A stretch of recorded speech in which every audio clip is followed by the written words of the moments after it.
Hello everyone, আসসালামু আলাইকুম। আশা করছি সকলেই ভালো আছেন। আলহামদুলিল্লাহ, আল্লাহর রহমতে আমরাও ভালো আছি। আমার এই ওয়াশিং মেশিনটা আমার ছেলে হওয়ার পর আমার বাবা আমাকে গিফট করেছিল। আমার যেহেতু ছোট দুইটা বাচ্চা, আমার হাজব্যান্ডও বাসায়, আমার রেগুলার কাপড় ধুতে হয়। কাপড় ধুতে যেন কষ্ট না হয় সেই চিন্তা করেই আমার বাবা আমাকে এইটা দিয়েছিল। আর এইটা পাওয়ার পর আমি অনেক খুশি ছিলাম, একটু হলেও কাজে আরাম হয়েছিল। কিন্তু হুট করেই মেশিনটা নষ্ট হয়ে গেল। নষ্ট হয়ে যাওয়ার পর থেকে মনটা অনেকটাই খারাপ ছিল। আর মেশিনটা তেমন করে পরিষ্কারও করা হয়নি, অনেকটাই ময়লা হয়ে গিয়েছিল। তাই আজকে একটু সময় করে মেশিনটাকে পরিষ্কার করে নিচ্ছিলাম।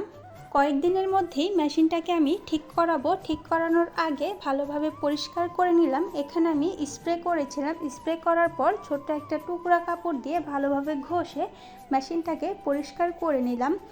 আমার লাইফে আমার বাবা এমন একজন ব্যক্তি যার কাছে কিনা আমার ছোট থেকে এখন পর্যন্ত কখনোই কিছু চাইতে হয় নাই। চাওয়ার আগেই বুঝে ফেলে আমার বাবা আমার কখন কোন জিনিসটা প্রয়োজন। বাবারা রোজগার করে কিন্তু ভোগ করে না। আমি মনে করি একটি মেয়ের প্রথম সত্যিকারের ভালোবাসা হচ্ছে তার বাবা। যেমনটা আমার কাছে আমার বাবা আর আমার মেয়ের কাছে তার বাবা। আমার মেয়ে আমার থেকেও বেশি তার বাবাকে ভালোবাসে। আর কে কে সব থেকে বেশি তার বাবাকে ভালোবাসেন কমেন্ট করে জানাবেন। মেশিনটা পরিষ্কার করে নেওয়ার পর আমার ছেলের কয়েকটা কাপড় ছিল, সেগুলোকে ধুয়ে নেব। আমার মেশিনটার সমস্যা হচ্ছে মেশিনটা ব্লেন্ডারের মতো এক সাইডে ঘুরছিল।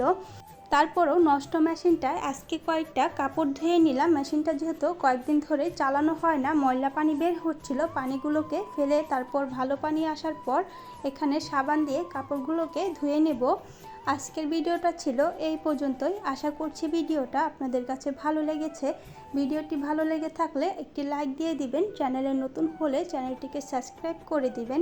সবাই ভালো থাকবেন, আমার পরিবারের জন্য দোয়া করবেন। আল্লাহ হাফেজ।